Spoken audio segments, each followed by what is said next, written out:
fight. With courage we shall take the flight, rising high into the light.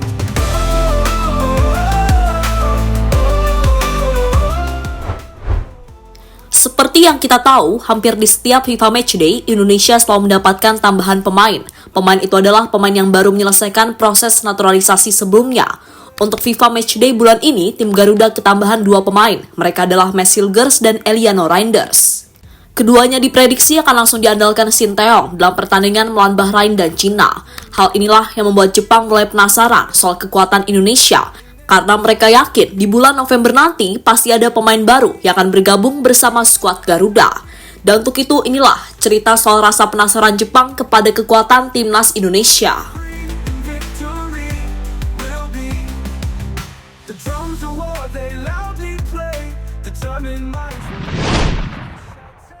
Ya, jika kita perhatikan, Indonesia selalu mendapatkan kekuatan baru saat mereka akan bermain. Hal itu dimulai pada bulan Maret yang lalu ketika timnas ketambahan 4 pemain. Mereka adalah Jay Itzes, Tom Haye, Ragnar Oratmangun, dan Nathan Chua-on. Keempat pemain tersebut berhasil membantu Indonesia mengalahkan Vietnam secara back-to-back di babak kedua kualifikasi Piala Dunia. Dan momen seperti itu kembali berlanjut di bulan Juni saat timnas kedatangan Kelvin Verdong. Pemain berusia 27 tahun tersebut langsung menjalani debut saat Indonesia melawan Filipina. Debut yang terbilang manis karena Verdong berhasil membantu Indonesia lolos ke babak ketiga kualifikasi Piala Dunia.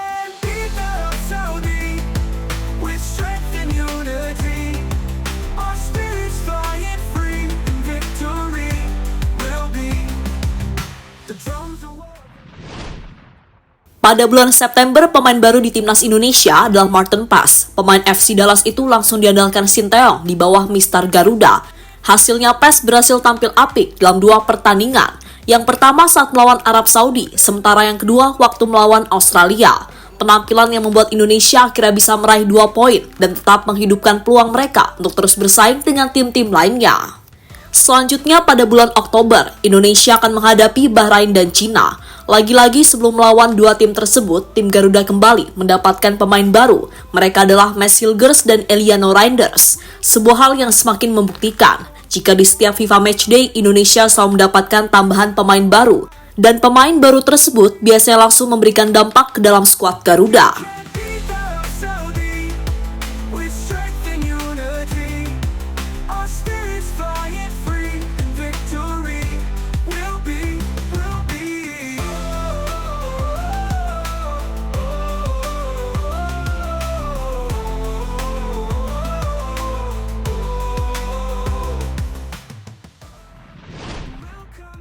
Jepang penasaran dengan pemain Indonesia di bulan November. Jika melihat siklusnya, harusnya pada bulan November nanti Indonesia akan kembali mendapatkan pemain baru. Hal inilah yang membuat Jepang mulai penasaran soal siapa pemain yang bakal bergabung dengan timnas. Wajar jika Jepang penasaran karena di bulan November nanti mereka harus melawan Indonesia di Stadion GBK. Dan mulai sekarang para tim analisis Jepang pasti mulai memperhatikan kekuatan dari Indonesia. Tapi sayang, tim analisis Jepang pasti bakal menemui kendala karena skuad Indonesia selalu berubah di setiap FIFA Matchday.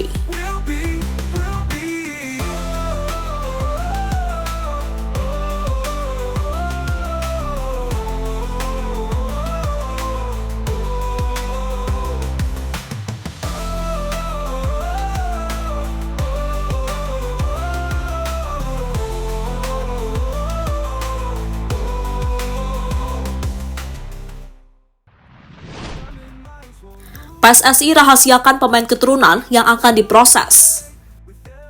Untuk pemain baru Indonesia di bulan November, PSSI masih merahasiakan. Hal ini diungkapkan oleh Arya Sinulinga.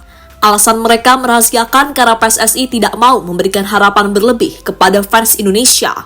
Tapi Federasi Sepak Bola Indonesia tersebut memastikan jika mereka saat ini tengah berusaha untuk menambah pemain baru agar bisa bergabung dengan timnas Indonesia di bulan November nanti.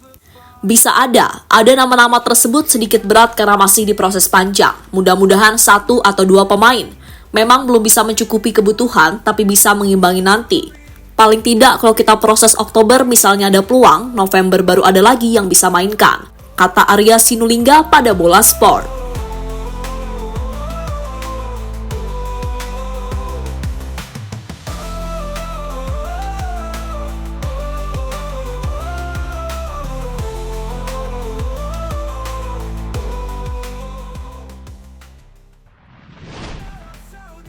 deretan nama yang diprediksi bakal menjadi pemain Indonesia selanjutnya.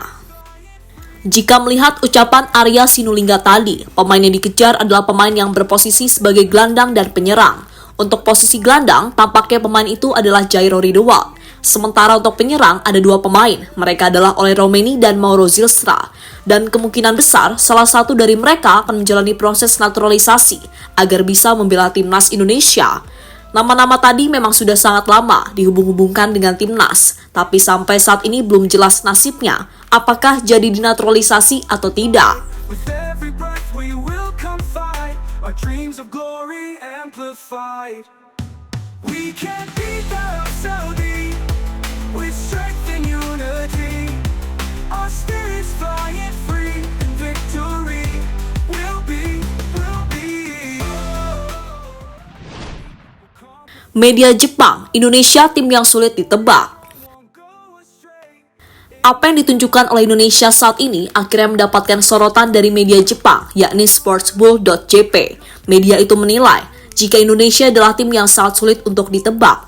Mereka juga memuji Indonesia sebagai salah satu tim muda yang bisa membuat kejutan di babak ketiga kualifikasi Piala Dunia. Tim ini merupakan salah satu tim muda terbaik di turnamen, dipimpin oleh pelatih Shin Tae-yong yang juga pernah menjabat pelatih nasional Korea Selatan. Tim ini berambisi untuk berpartisipasi di Piala Dunia untuk pertama kalinya sejak penampilan pertamanya pada 1938. Dan momentum pemain muda yang kemungkinan besar akan menjadi ancaman, tulis sportsbull.jp pada artikelnya.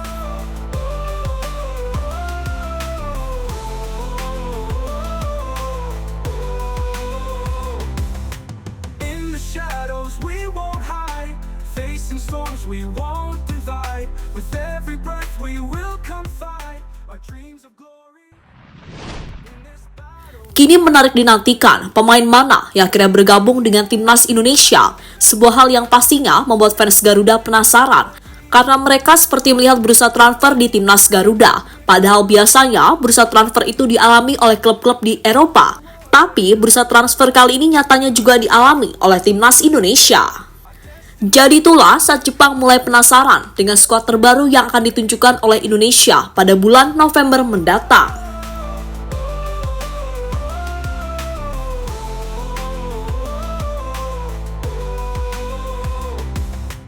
In the shadows we won't hide, facing storms we won't divide. With every breath we will come fight, our dreams of glory. Halo, izin iklan sebentar ya guys. Jadikan ruangmu bernuansa timnas. Temukan beragam poster dinding, sepak bola dan timnas dengan desain menawan, kualitas premium dan harga yang tidak akan menguras kantong. Segera klik link Shopee di deskripsi video ini dan dukung timnas dengan sepenuh hati. Mulai dari dinding rumahmu.